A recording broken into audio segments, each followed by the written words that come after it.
That's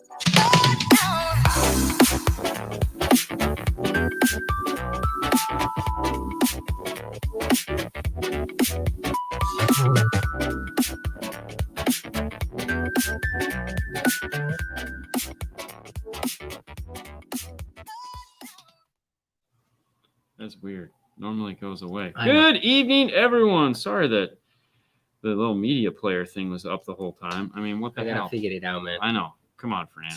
Sorry, guys. Show. This is my first time doing this, so I don't know how to do. Yeah? Yeah. Okay. Oklahoma's in the house. Now, let's get through this. Get through what? I don't know. What's up, fellas? Dave. Yeah. Oh, okay. Okay, you got it. Infomercials like killer. No, God, no. Like, we want you to buy our stuff. No, this is only 7 or 15 seconds. 7 or 15 seconds. Wow. I mean it's between 7 or 15 seconds. It's not a half hour worth of It's pre-roll. not half hour. What's up? Good name. I mean, I can put a lot of pictures of me and just like cold, but at least not snowing. It feels like it's snowing here. I wanted to honestly today. I wanted to take a snow day.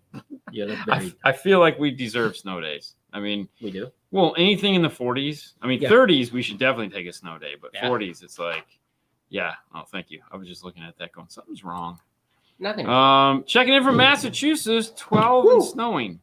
See? I'm sorry. For you. I feel we should take a snow day just for you. Isn't that what like the kids would do now? I feel bad for you. Yes, thank you. Fernando forgot to turn the light. He's literally been playing this whole time. This show should be mandatory for some car shops. That's what I say. That's how we make friends right there. That's how we make friends. Northern Indiana, 17 degrees. Ooh, oh my God. Sorry, guys. Hello from the very snowy Massachusetts. Ooh. I got a blizzard warning. So did we. It was good to catch up at SEMA. Same thing, man. SEMA was the bomb. I had a blast. Dave, I see the audio control hat. Nice. Yes, finally. So Dave caught it. Way to go, Dave. You don't win anything, but other than way to go, Dave. Hello from Vegas. Very nice hat. We're almost there. 16th. Oh, I can't wait for the 16th. It's going to be awesome. For those of you who are wondering, now, here's the deal. I'm going to tell you right now. I don't know if the hat is going to look like this. I'm thinking it probably is going to. Mm-hmm. But for those of you going, man, how do I get a hat? That would be really cool if I could get a hat. Yeah. Well, thank you, Audio Control. If you're interested in picking up this guy right here, which is the Epicenter Micro, that's going to be available soon, which we're now doing pre-orders on. That's right, pre-orders. You can go over to audiocontrol.com, just like it says there, audiocontrol.com. Pre-order the Epicenter Micro. Mm-hmm. Use the promo code at checkout, 5-star free hat. And guess what? Fernando? It will add a hat to your cart, and they will be mailing you a hat along with your Epicenter Micro. Oh, I know, that's really cool. This was Matthew Palumbo's idea, so if you ever run into him, go, great idea, Matthew. I'm pretty excited about it. I am a hat person, even though you never see me wear one on the show. And I definitely recommend you, if you can actually go and order your Epicenter use the promo code. So at least we know, yes, that we actually do something. So. Dude, that is some shade. I love that. Or it's at least warmer than Massachusetts. No kidding, man. All right. Hello again from Vegas. Sorry. Oh. Arkansas. Arkansas. Checking in. Cold in northern Florida. I bet you, man. I bet you. It's miserable here. I swear to God. It's just like, we got done early today, which was really awesome. And mid-range speaker plus super tweeter or component set. Depends. That's a good question. We'll come back to that. Fernando, we got done early, and we had a few chores we had to do that like we've been putting off, and new chores because it was blowing so hard today. We have a little in our plaza. We have these signs that hang down, so when people walk up the plaza, you know that this. And it literally, I walk out the door, I go to get into the car. Paul comes out the door, and the sign falls down. Right, boom. He goes, "Well, I'm glad it didn't hit a car." And I'm like, "Well, glad it didn't hit a person." Like, no kidding. yeah. So it was pretty bad. You could go to jail. So we had to put the sign back up, and then Fernando. One of the problems we have is because the install bay and the retail side are about 4 plaza buildings apart. We always have people come to us because when you pull in the plaza where the big car stereo sign is, for some reason nobody ever sees that. They always drive down the plaza, they see where it says car stereo installation, and they try to knock on our door, and they'll pull on the door and they'll bang on it. And we have a sign right at eye level that has a big red arrow that points to the retail store. And of course it says a couple things like don't go here and whatnot. Mm-hmm. But we also had like the hours and the Facebook sign and all that crap on there. And Fernando said, you know what? I think if we remove those, people will see the sign. So it's a hypothesis of his that we're going to try out. I'm super excited. I think it's going to work. I think it's going to work too, but I somehow doubt it. That's the only sign in the door. It is the only sign on the door other than the alarm sign. Well, I mean, you have to have. You have to have the alarm sign. All right, mid-range speaker plus super tweeter or a component set. Now, this is something we've done in the past where we've taken we've used the Scar Neo tweeter as well as the Hertz SPL Show Neo tweeter, which is a giant horn. I'm going to tell you right now, the SPL Show, way better, badder. They look very similar in pictures. That's about where it ends. However, if you're going for that super like, all right, so here's how I sell this, and I've kind of learned from you. Okay. If they want the stealth look, but I'm gonna say ghetto sound, not that it's ghetto, just that loud, right? You know, and because it's the sleds that come by that are just like, oh no, and you're just like, you like that? Yeah, that's awesome. Okay, but I don't want my doors all messed up. Right. Well, then yes, do the Neo tweeter, big thing in the top of the dash, and do like a loud in the bottom of the door, and it's going to give you that sound, you know, that you want. Now, if you're going for everything else, and I will tell you, if you want something that has like a loudspeaker that kind of has some mid bass, check out the Rockfords. They sound really good. They're expensive, and so is the SPL Show, but they're better quality versions of these things that aren't just $35 and speaker by the pound. They're actually something you're going to want to own. All right, not me, but yeah. It's funny that you mentioned I have a customer that came here, and it's like, I want to put something in my brand new 2020 Toyota Camry, and you know, I'm trying to talk to like Hertz, you know, Mili Pros and everything, and he's like, no, man, I want it loud. So I'm like, okay, so this is what you need, you know, big speaker, just loud tweeters, and he's like, yeah, that's what I want. That's it. So I'm like, so now if you're trying to do like a component set, but you still want it to kind of have some of the characteristics of loudness, then that's going to be like your Rockford T2s. But you kind of got to decide which way you want to go, because you're not going to get that screaming death loudness and that out of a set of components. You got to pick your road, man, and journey forth with that. You know, good luck there, guys. Hold on, let's see. Hey guys. Hey. Cold from Michigan checking in. Tried to schedule an install, left a message on message board, and no answer. Tried calling, no answer. Is there a better way? Yes, there is a better way. Go to, spell it out, 5-Star Car Stereo, FIVE, 5-Star Car Stereo @gmail.com. Leave your phone number, your name, where you're at, and a brief description of what you're looking to have us do. That seems to work pretty well. A lot of people don't do that. They just keep trying to call on the phone. But if you email, then we at least can start the conversation, whether it be through email or phone calls. Because I'm not going to lie, it's very hard to get things like to go stop what I'm doing here and go over there and talk to you on the phone.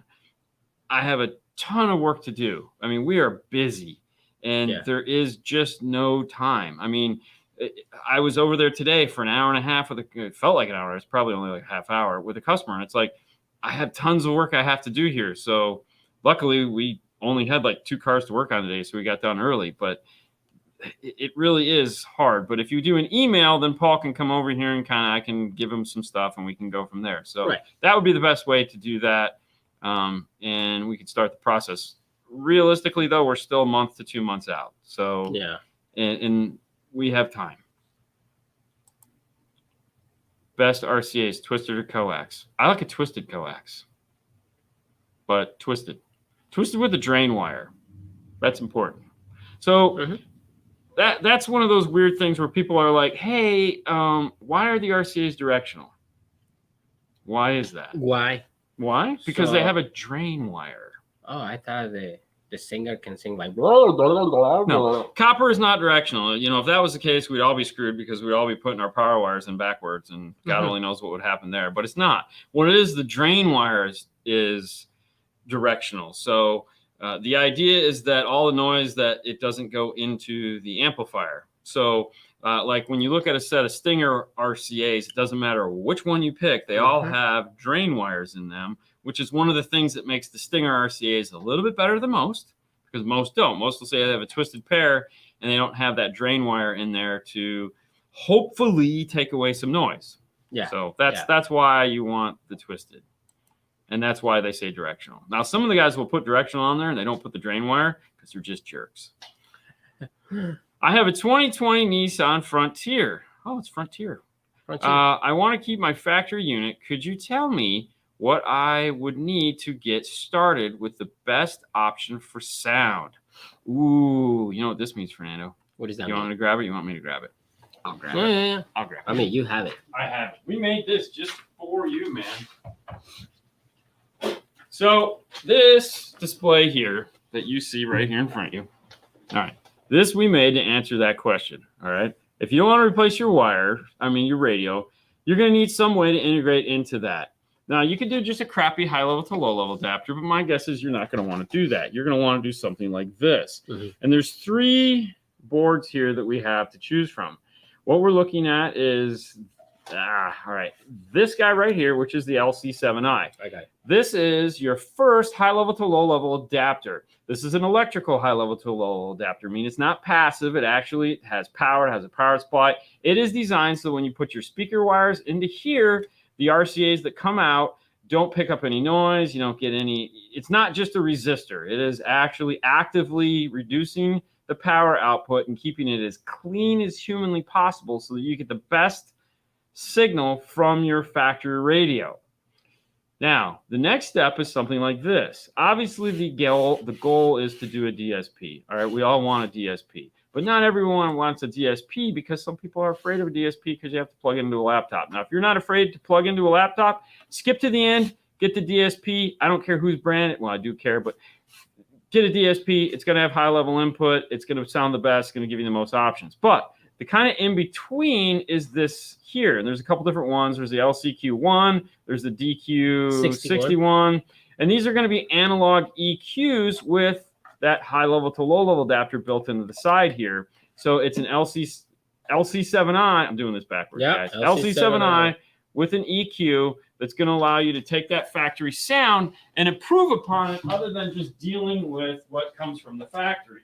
So remember this, no matter how awesome your equipment is that you buy after your head unit, you still are going to be having a factory head unit. So you're only going to be as good as that. So you want to make sure that the next piece in the line is better than your head unit.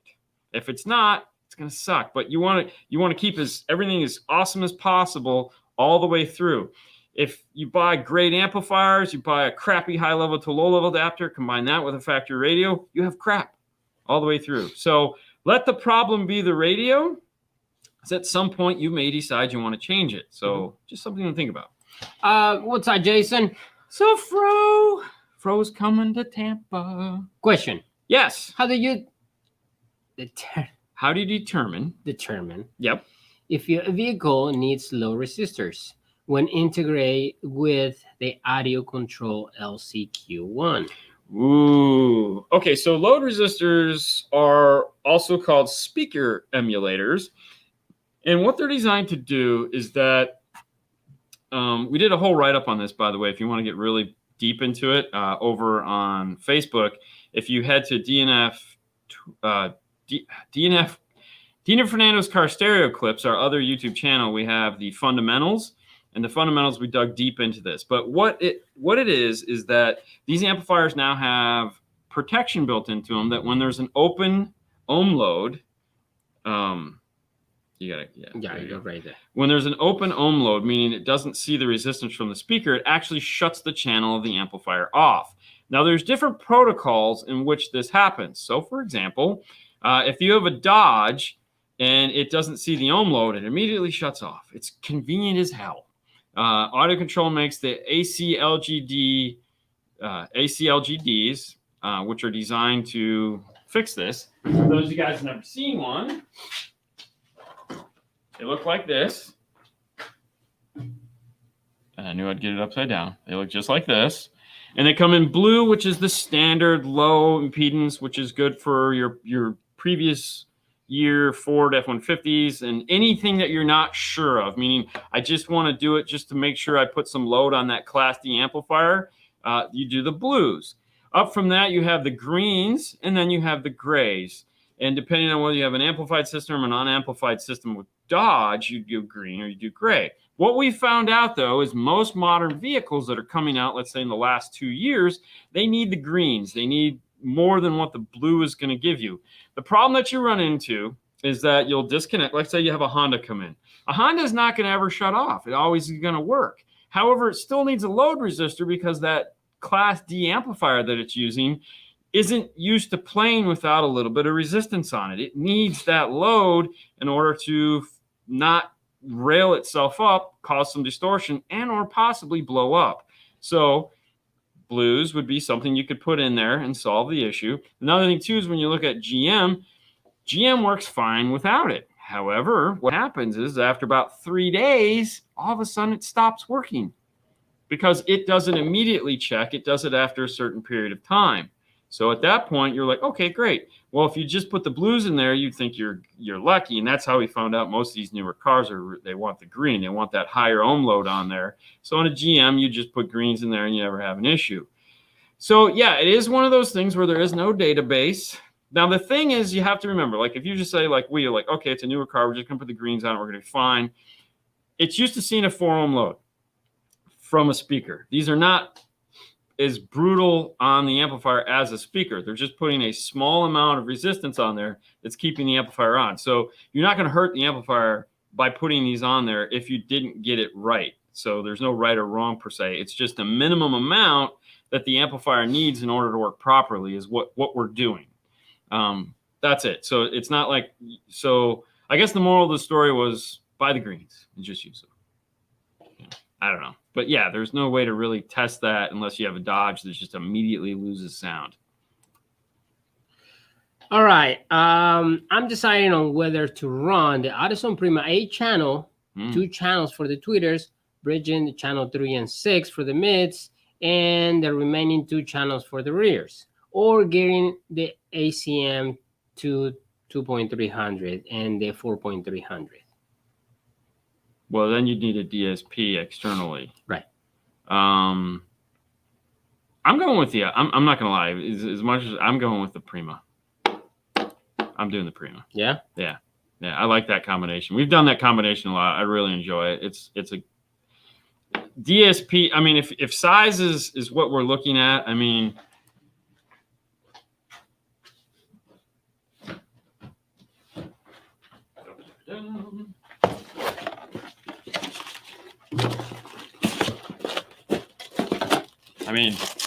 this is the Forza. The regular Prima is even smaller, so which I do have also. But I mean, this is everything, man. This is your DSP. It's 8 channels of love.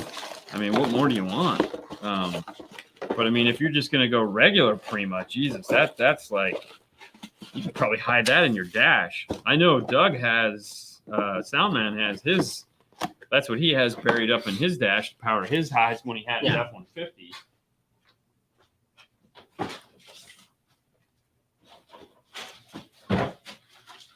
Stay put.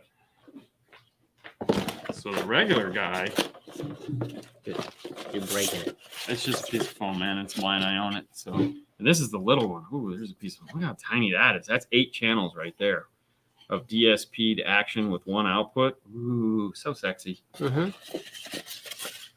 Okay.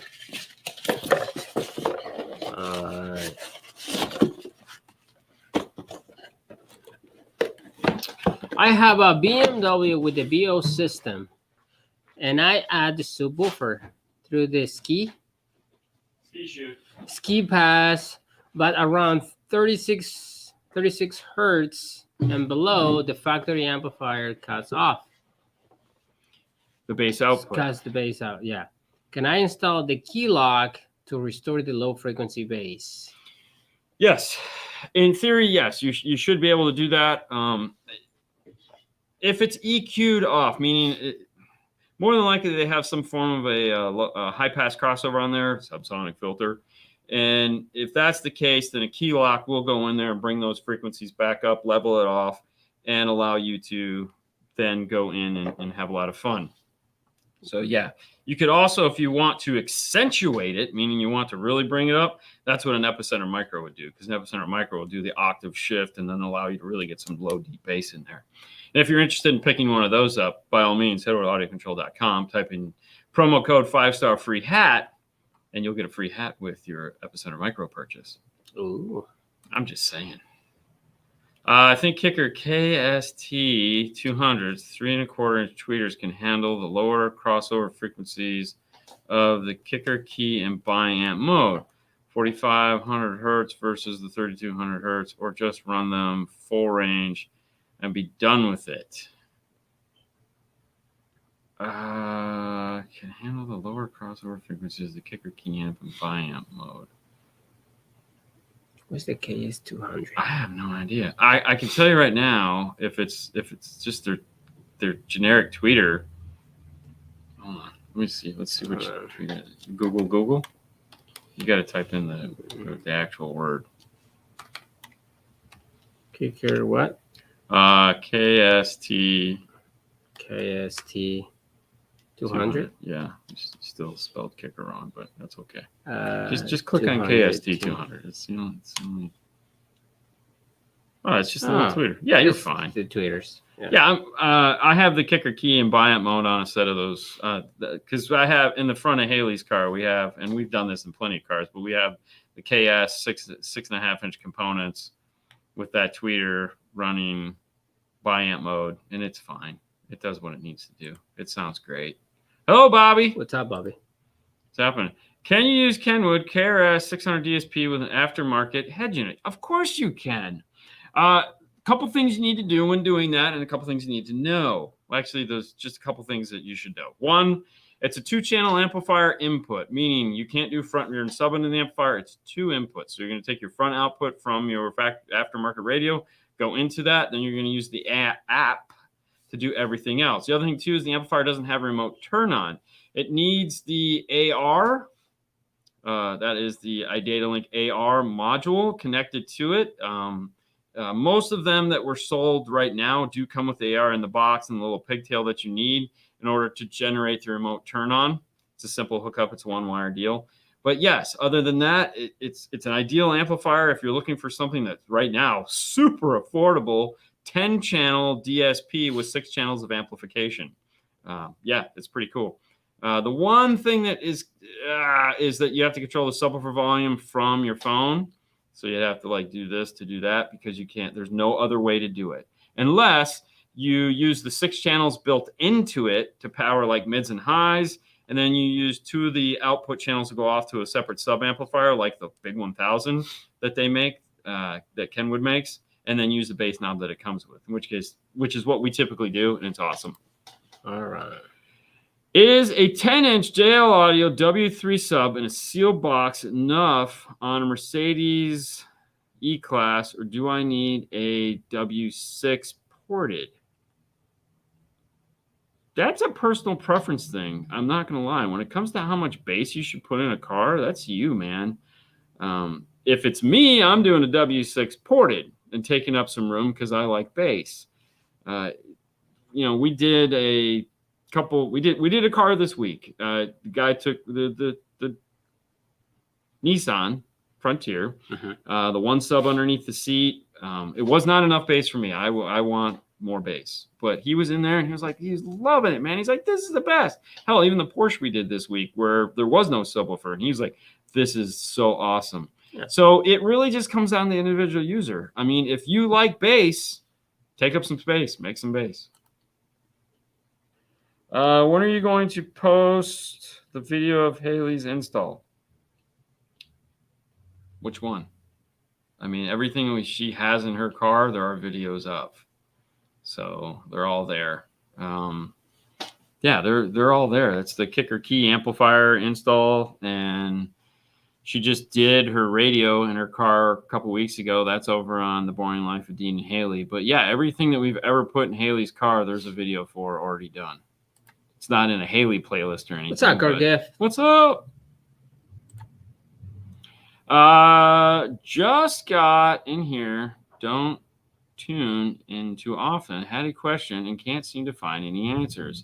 Is time alignment worth it, or is there a true noticeable difference? Okay, wow. That's a... All right, let me think about this one for a minute. Let me ask you the question. Totally in topic, I should say. You've been driving around now in your car without time alignment. Without time alignment. Since we started the ground zero thing. Yeah.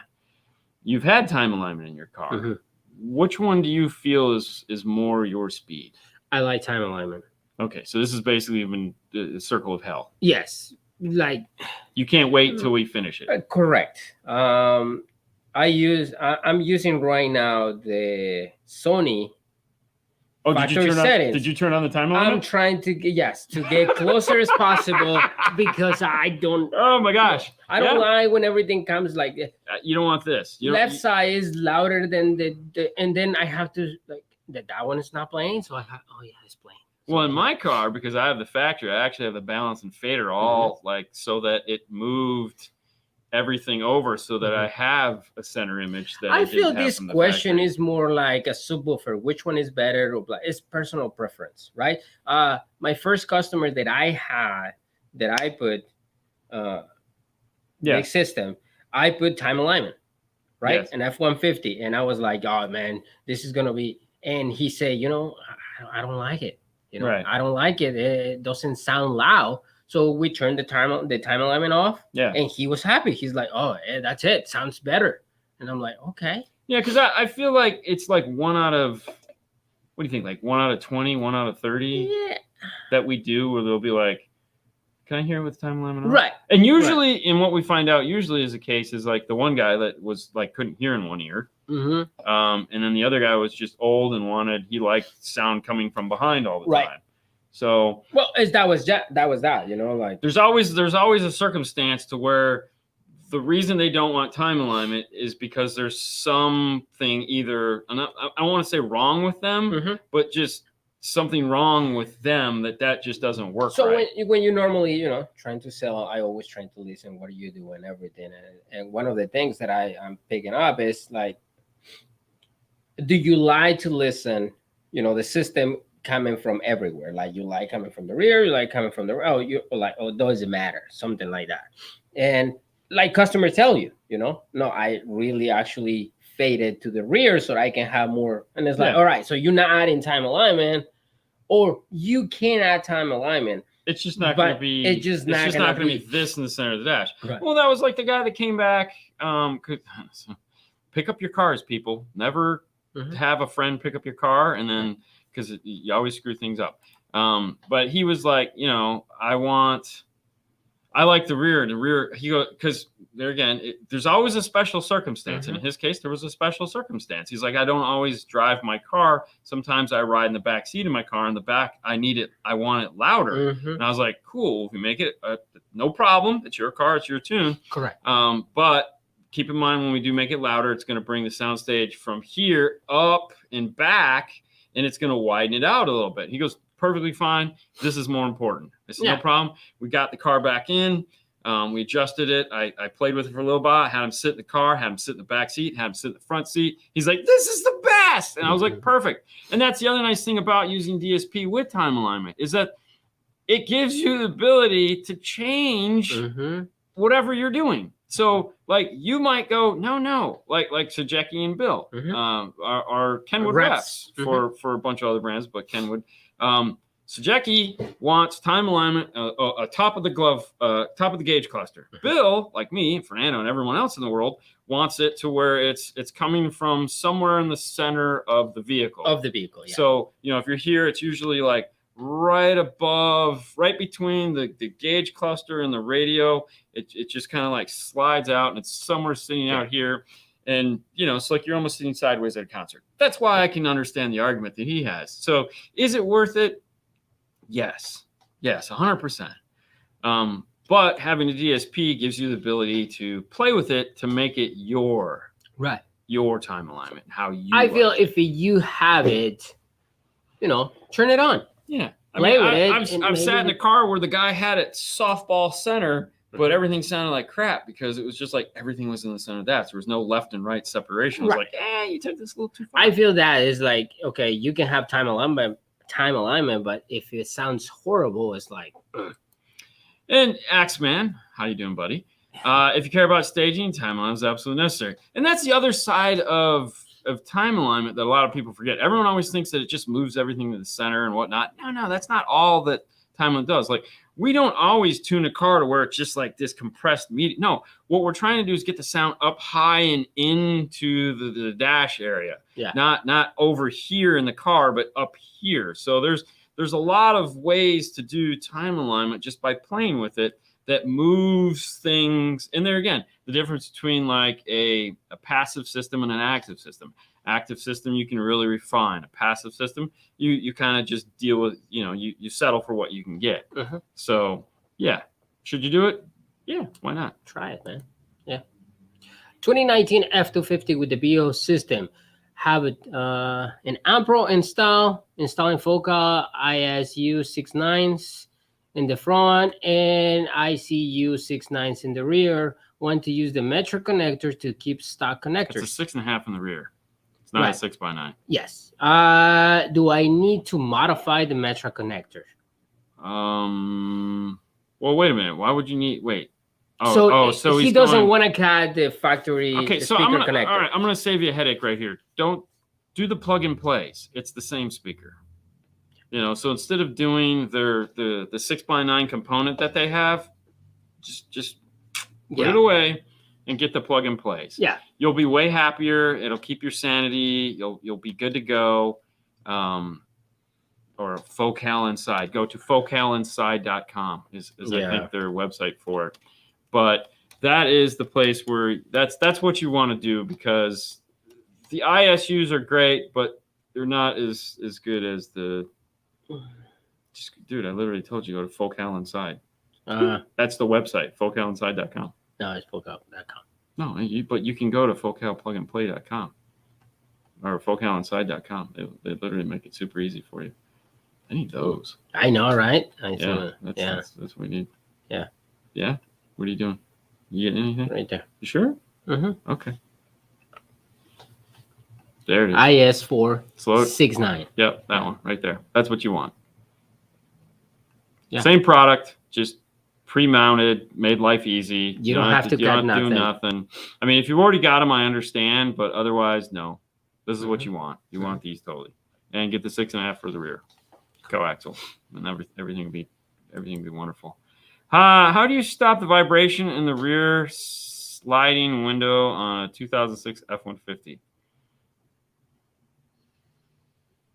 I mean, if it's a piece of glass and it's vibrating, there's really not much you can do. Remember, car audio is always, there's always going to be concessions you have to make. The only thing you can do is make sure that everything else is as good as you can make it, and that's as best, minimize your losses. Everything that you can stop, you stop, and the stuff that you can't, it's just part of life. I mean, change the crossover points, reduce the bass. It really sucks, but you have to decide what's more important. If the vibration is just like, sometimes, if that, I don't remember how that window's attached, but maybe it's sliding. It has to move. Yeah. So maybe try some. Yeah. Maybe. I mean, silicone the window in place. If it's that bad, just lock it in place or get straight out the window. It's 2006. Get a straight piece of glass. Get the non-slide out. Take the window out. Take the window out. No, but I mean, seriously, you could always swap the windows for the non-sliding window. No, but at the end of the day, like you said, Yeah, it's just something. There's Sometimes always you can.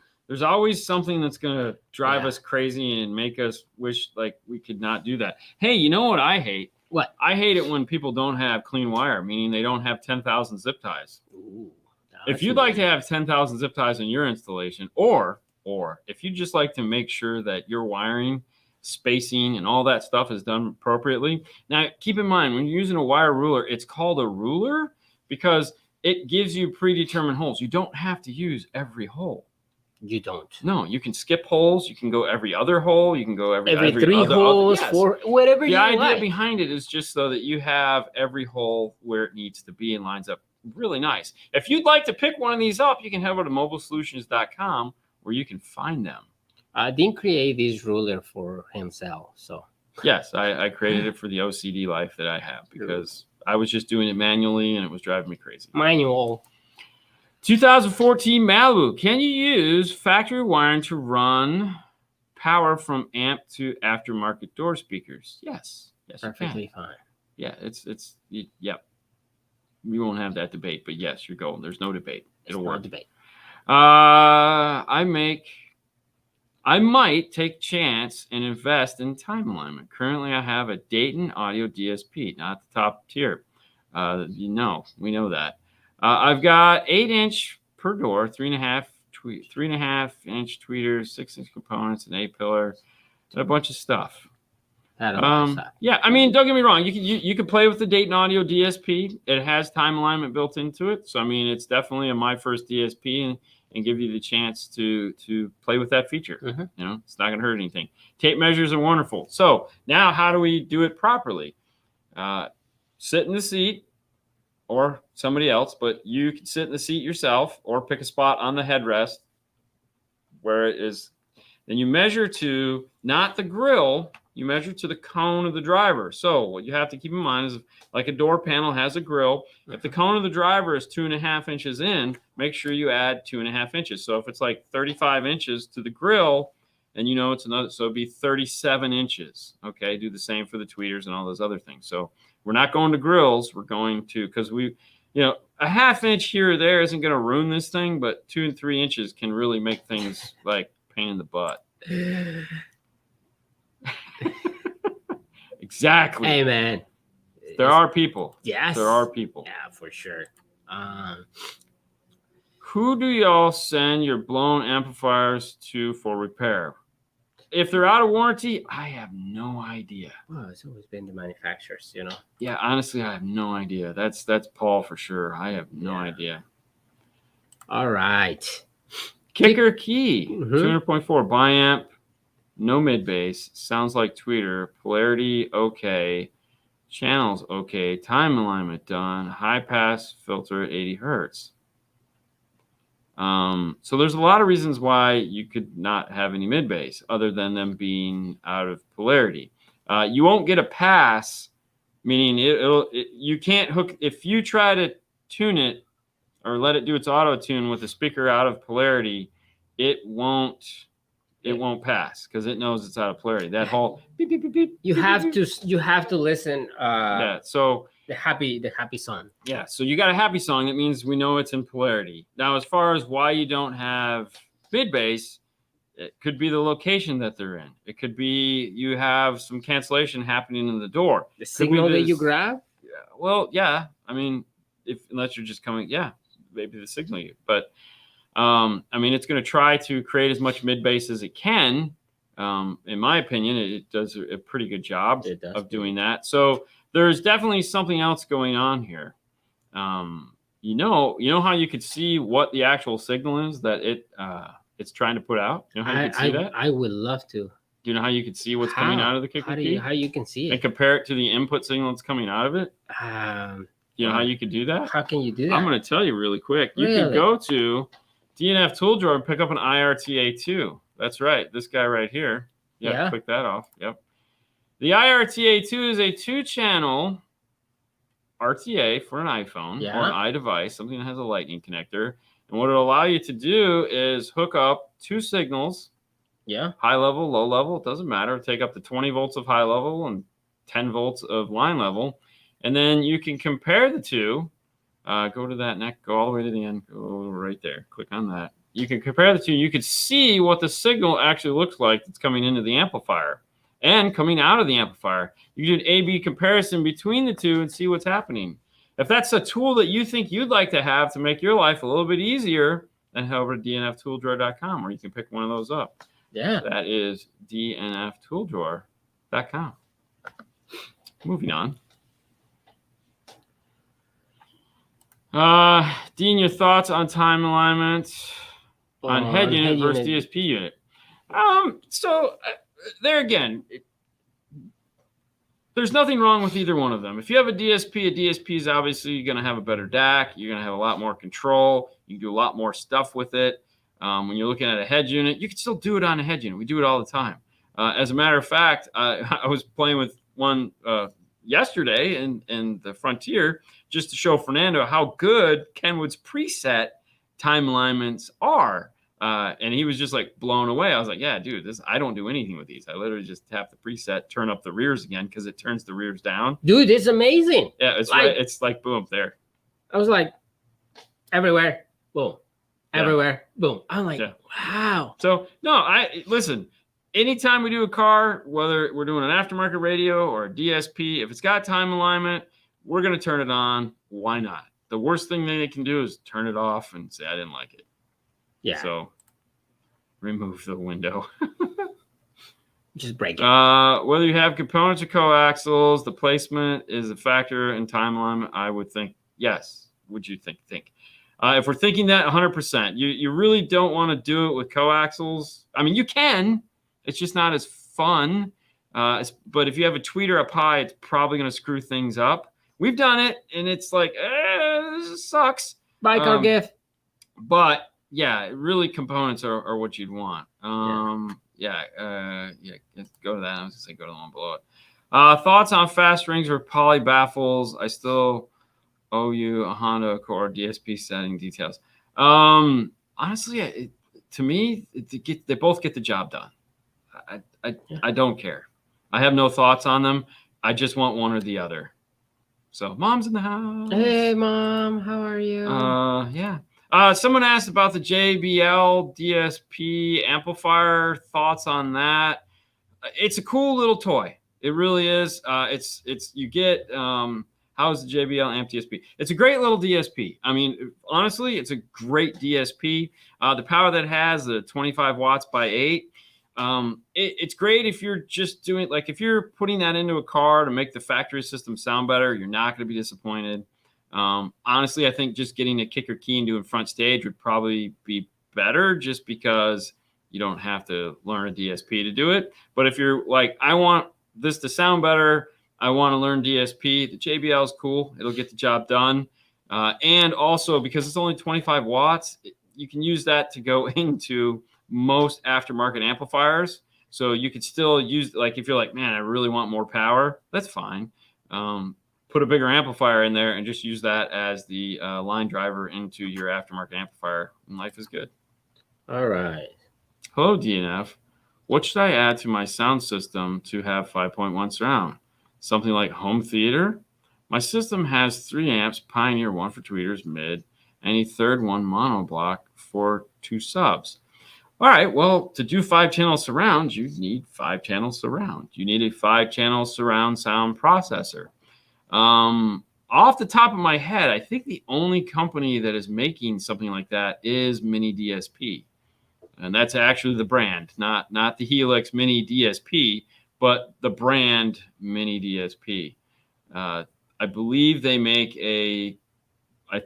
have Dolby Digital Surround built into that. I think that's correct. I think I don't know if they have Atomos or not. But the other problem you run into is that you don't have a source unit that's going to play that, because all music is 2.1. Or 2. So you don't have a surround sound happening. You have stereo left and right. You can get into something like a Helix DSP and some of the other ones that have what's called an upmixer. An upmixer is designed to take 2-channel audio and reprocess it to give you center channel information. And then it has a rear effect thing that it'll do. but you're never going to have true 5.1 surround unless you have like a home DVD player and all that other, or Blu-ray player or something like that. And you can play, because even if you want like a Kenwood in the Dash or a Pioneer, something that has a DVD player, they're not stripping the 5.1 and giving it an output to anything. So yeah, cars just ain't meant for that. Watching while working on an amp rack. There you go. Man. Hopefully you're using your wire ruler. This thing right here that you can pick up from Mobile Solutions. Yeah. What is the longest 4-gauge ground can be? A struggle with where I want the amplifier in the trunk and where I can ground it. You can go all the way to the battery with it and it won't be a problem. Okay. Keep this in mind. The ground, okay. If you have a metal car that is steel, all right, the steel is acting as your ground plane, as it has been doing for years and years and years. The reality is that your power, common belief amongst scientists is that the power actually passes over the ground and then passes back through to the positive. So it actually goes in the opposite of what we all think. Keep that in mind. The chassis of the car is trying to add up to, meaning positive and negative, neither one of them is more important than the other. They're both equal. With that in your brain, then you can assume that my power wire is 18 feet long. My ground wire going back up to the battery can conceivably be 18 feet long.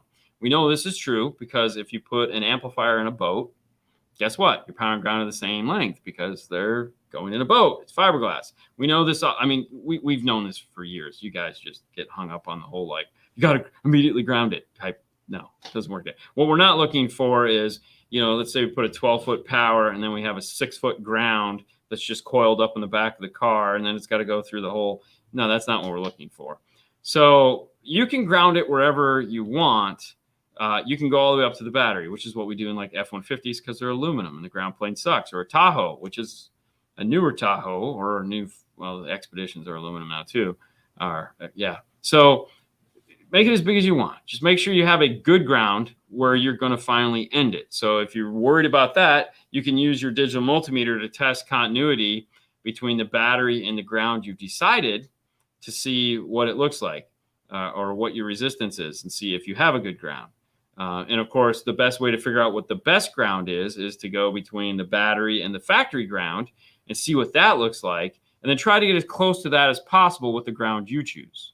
But yeah, length of the wire, it's the size. You know, you have 4-gauge ground, 4-gauge power. Just keep it there. Sound deadening on all 4 doors. Own a Forester, 2 hours per door to get the job done, right? Not Fernando's world. I can tell you that right now. You're not doing enough if it's only taking you 2 hours. No, I mean, if you're fast, yeah, you can do that. No. I'm not fast. Well, you're obscenely thorough. I mean, when you bake potato a door, man, you like that door is ready to. I don't want to see get the sour cream and cheddar, baby, because this bitch is done. It's cooking right here. Are you running 10 minutes behind comment section so you don't get questions in now? 15 minutes left. No, Fernando's just rolling the thing here. I don't know. No, I mean, they could suck. I don't know. Let's see. What do you got there for the last one? I got tech. Tech just popped up right here. Yeah. What is tech saying? Tech. This is the last one. Center channel phantom with helix up mixer, or do you have actually have a center channel speaker? Phantom. Okay, so all right. If you want to do 5.1 surround, where you want a dedicated audio track coming, and you want everyone in the car to experience this, then you need an actual dedicated center channel. But when we were talking earlier about time alignment, the idea behind time alignment is to align all the speakers so they're in the appropriate solar system of sound, meaning you are the sun and all of the speakers are aligned on the same circle around you. When you do that, it's just like being in a home stereo where you're sitting in the middle. This is 5 feet away. That's 5 feet away. The main vocal sounds like it's right here. Instruments play left and right. Your car will do the same thing as that without a center channel. That's called a 1C tune. You don't need an actual speaker there to do that. It'll just do it. It sounds magical, and you'll be like, oh, wow, literally sounds like there's a speaker in my dash, and there's nothing there. So you or whoever it was asking about the 5.1 thing. For that, you definitely need a center channel, because what we're trying to do is direct main vocal in there, and we're assuming that you're going to do a surround sound that 2 people in the front are going to want to listen to. So, yeah. Hello from Denmark. Close enough. I have a hard time finding a good amplifier about 12 to 1400 watts for my old school serving Vegas truck 4 ohm. Can you help me with some ideas? So you need something that I'm assuming there's either single 4s or the 4s. You need something that does 2 ohm mono. Mm-hmm. What is theirs? This is that's 2 ohm mono. Yeah, it's a 2 ohm mono. Look at that. There. It's 2 ohm mono, 1500 watts. So if we close this, the audio control LC1 1500 is 1500 watts at 2 ohms. There you go. Crossover, pretty awesome. Boom. Good job, Fernando. I'm just trying, What do you think of the Mark Levinson in the Lexus? Okay. Factory systems don't suck. Factory systems, the main problem with factory systems are usually the same things. The treble's not loud enough. Like it's not bright enough. The bass isn't loud enough.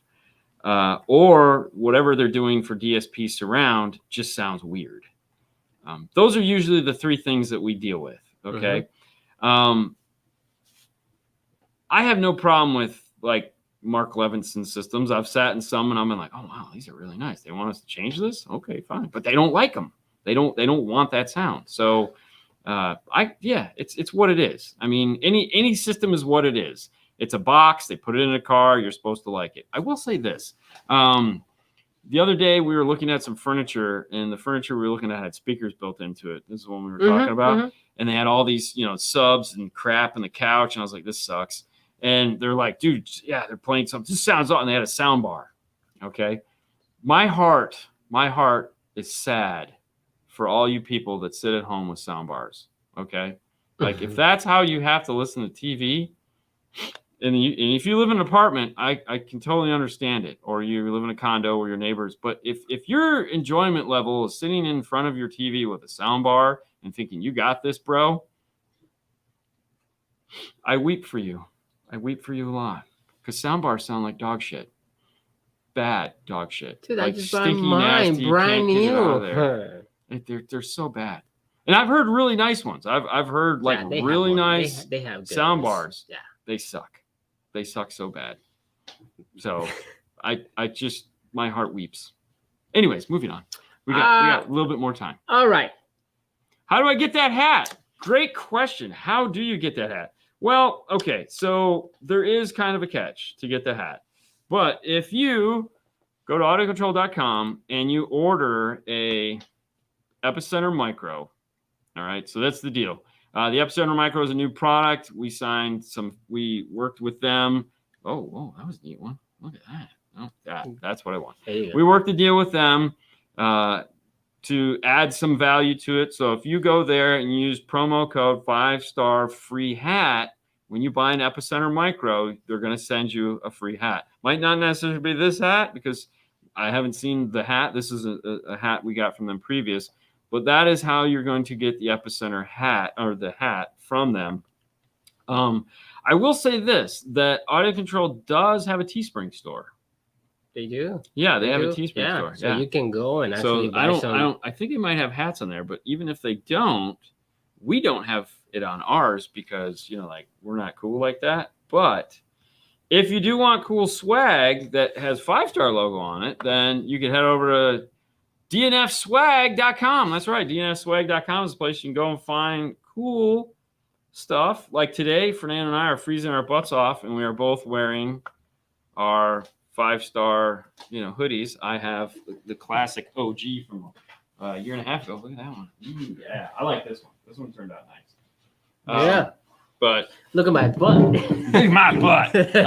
So definitely, if you're interested in that, and of course, like we said earlier, if you're interested in the coolest tool in 12 volt right now, the thing to make your life better that'll solve all your problems, not really, but it'll help a lot of them. The IRTA2 can be found at DNF Tool Drawer, but that's not the only thing that's available at DNF Tool Drawer. There's all kinds of neat stuff, such as all the tools we use in our installation. Mm-hmm. So, you know, if you want ferrules, air saws, meters and probes, and stuff like that, go there, check it out, click on some links, buy some stuff from Amazon. It doesn't have to be our tools. You can buy anything you want.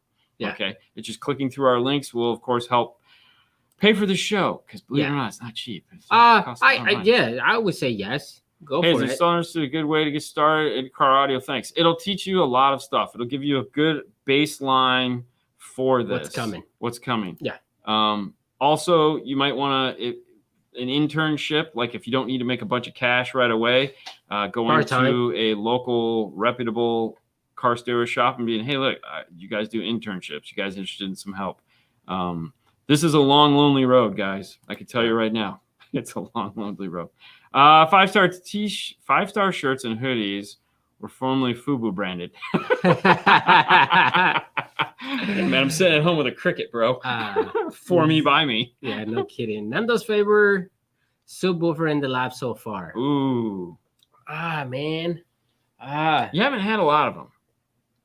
Because if you think about it, you had the two JBLs. Mm-hmm. So we had the little spare tire JBL. Yeah. We had the little boom box. The boom box. We had the 2 6.5, the 1.8, and right now you have the Ground Zero 10. I'm gonna say the 10 right now. The Ground Zero 10. The Ground Zero 10 is in a porta box. Yep. I would not put a seal box in my car. I mean, I have to if I have to try it, but personally, wasn't this the 6.5s?